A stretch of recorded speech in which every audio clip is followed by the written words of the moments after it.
See, now we will understand about the Fleming's right hand rule. Fleming's right hand rule.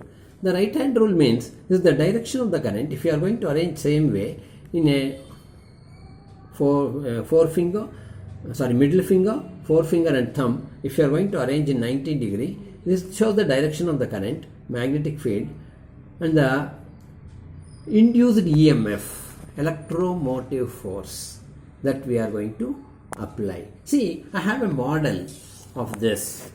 See, I have a model with the very simple, even you can make like this. See, I have one motor, the toy motor, and then I have one plastic wheel.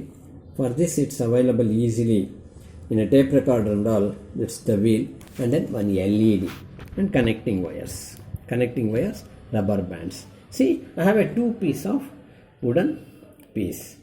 See, if you are going to arrange like this, see, here what will happen, that is mechanical energy is going to convert it into electrical energy. In motor, electrical energy converted into mechanical energy. This is opposite.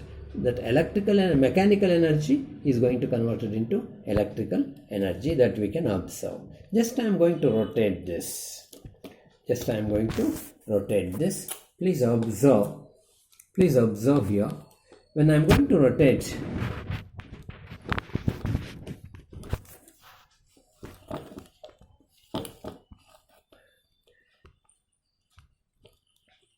see, LED is glowing. Just a minute. If I am going to rotate like this, LED is glowing. This shows that mechanical energy to electrical energy. This is the very simple model.